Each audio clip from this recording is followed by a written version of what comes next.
안녕하세요. 백사우 목사입니다. 여러분을 향한 하나님의 넘치는 사랑과 축복이 오늘도 하나님을 사모하여 말씀을 하루 시작하는 여러분 모두에게 강물처럼 넘쳐나기를 바랍니다. 오늘은 4월 23일 금요일 아침인데요. 오늘 주신 하나님의 말씀은 출애굽기 10장 21절부터 29절까지의 말씀입니다. 애굽에 내렸던 8번째 재앙인 메뚜기 떼의 습격으로 인해서 애굽 땅에 남아있었던 그나마 곡식의 일부라도 모조리 사라지게 되었습니다. 가축이 물수에 죽고 나서 우박이 떨어져서 조금 남아있었던 곡식들마저도 이 메뚜기 떼에 의하여 완전히 초토화되어 버리고 만 것입니다. 그야말로 이제는 애굽 땅에는 먹을 것이라고는 씨앗 하나 찾아볼 수 없게 되어버린 것이죠. 애굽이 정말 망하게 된 셈이고요. 굶어 죽게 되어버린 것입니다. 상황이 이렇게 되었음에도 불구하고 바로는 여전히 자존심을 꺾지 않고 교만한 마음을 가지고 있고 그 마음을 완악하게 하여 하나님의 말씀에 순종하지 않고 있습니다. 이렇게 하나님의 말씀을 거역하는 교만과 완악한 마음을 가지고 있는 바로를 향해 하나님이 최후의 통첩 같은 9번째 재앙을 내리십니다. 그것이 오늘 본문의 말씀입니다. 그 재앙은 바로 애굽의 온 땅을 흑암으로 덮는 흑암의 재앙인 것입니다. 오늘 본문 21절이 그런 말씀인데요. 제가 읽어보겠습니다.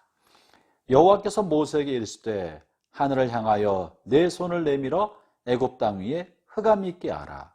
곧 더듬을 만한 흑암이리라. 애굽 온 땅에 흑암이 가득하게 하는 흑암의 재앙을 최후의 통첩처럼 9번째 재앙으로 내리신 것입니다. 여러분, 그런데 이 흑암의 재앙은요, 어떤 생명차나 손상을 입히지 않았습니다. 토끼 한 마리 죽인 것이었고요. 그들이 어떤 해코지도 질병을 일으킨 것도 없습니다. 식물의 풀 한 포기도 상하지 않았습니다. 다만 깜깜한 어둠, 흑암이 임한 것뿐입니다. 그러나 이것이 바로와 애굽의 온 사람들의 마음에 심각한 두려움을 주었고 하나님의 최후의 통첩 같은 그런 경고의 말씀이라는 사실을 알게 된 것입니다. 왜 그랬을까요? 왜 이것이 그들에게 큰 두려움을 주어서 그들로 하여금 이스라엘 백성을 어떻게든지 내보낼 수밖에 없는 마음을 갖게 만들었겠습니까? 그것은 바로 이 흑암은 시력의 상실이요, 감각의 상실을 의미하기 때문에 그렇습니다. 아무것도 볼 수 없는 상태는 완전히 무기력한 상태인 것입니다.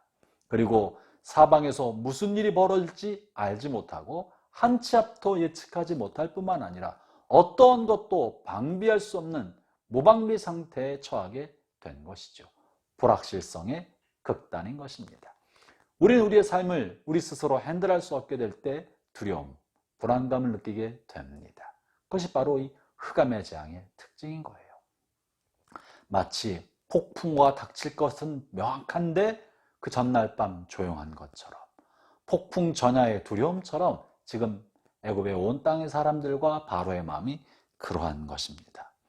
형제자매 여러분, 이것은 우리가 하나님을 거역할 때 우리 영혼에 생기는 영적인 어둠, 영적 흑암과 무지의 상태를 말해주고 있습니다. 이 흑암의 극단은 죽음인 것입니다. 이 흑암은 마침내 그들의 영혼과 육체를 죽음에 이르기 위한 하나님의 죽음의 사자가 오기 직전에 벌어지는 상태인 것입니다. 형제자매 여러분, 우리가 하나님의 말씀에 불순종하고 하나님의 뜻을 거듭거듭 거역하고 마음을 고집스럽게 완악하게 하나님을 거역하면, 이 일이 반복되면 어느 날 하나님은 우리를 향한 모든 성령을, 은혜를 다 거두어가 버리고 우리 영혼이 하나님에 대한 감각을 완전히 잃어버리고 영적 무감각 상태, 영적 감수성의 상실 상태에 빠지게 된 다음에 마침내 우리 영혼을 죽음에 던지게 되는 것입니다. 그러므로 우리 영혼이 하나님에 대한 감각을 잃어버려 가고 있을 때, 영적인 안목이 점점점 흐려져 가고 영적인 시력이 손상되어 가고 있을 때 빨리 알아차려야 합니다. 주께로 돌이켜야 합니다. 하나님의 준엄한 심판이 다가오고 있다는 것을 심각하게 인식해야 하는 것입니다. 바로는 적어도 이 흑암에 대하여 두렵게 여겼기 때문에 모세를 불러서 협상을 해보려고 다시 한번 시도했던 것입니다. 그리고 모세를 다시 보지 말자는 그런 협상을 마지막 절에 하고 있는 것이 그것 아니겠습니까? 사랑하는 형제자매 여러분, 이 세상은 생명이 비친 그리스도를 거부함으로 온 세상 사람들은 빛을 잃어버렸습니다. 참 빛은 바로 그리스도이신 것입니다. 그리스도야말로 이 세상에 오신 하나님께서 보내신 참 빛입니다. 그리스도를 거역하고 받아들이지 않으면 영적인 무주와 흑암 속에 처하게 됩니다. 그러나 하나님께서는 하나님을 사랑하는 백성에게는 이 빛을 허락하셨는데요. 오늘 본문 23절에도 그런 표현이 있죠. 그동안은 사람들이 서로를 볼 수 없으며 자기 처소에서 일어나는 자가 없으되 온 이스라엘 자손들이 거주하는 곳에는 빛이 있었더라. 하나님께서 선택한 하나님의 백성, 하나님의 사랑과 은총을 입은 하나님의 자녀들에게는 온 세상의 어둠이 임하였지만 그들에게는 빛이 있었다는 것입니다. 이 빛이 바로 예수 그리스도입니다.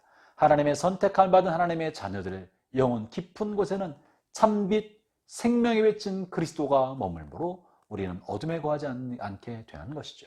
요한복음 8장 12절에 말씀하시기를 나는 세상의 빛이요 나를 믿는 자는 어둠에 다니지 아니하고 생명의 빛을 얻을 것이다 라고 말씀하셨습니다. 사랑하는 형제자매 여러분, 여러분의 영혼이 어두워져 갈 때 생명의 빛 되신 그리스도를 바라보십시오. 그리스도가 여러분과 함께 하십니다. 여러분 안에 계십니다. 그리스도가 참 빛입니다. 그리스도를 붙들고 그리스도를 바라볼 때 여러분이 걸어간 인생길은 결코 어둠에 있지 아니하고 흑암에 던져지지 아니하며 불확실성과 무지의 어둠 속에 빠지지 않게 될 것입니다. 주님이 여러분과 함께 하십니다. 여러분을 붙들고 계십니다. 여러분의 앞길을 환히 비추고 계십니다. 그분의 손을 붙들고 오늘도 빛 가운데 살아가는 복된 하루 되기를 축원합니다. 기도하겠습니다.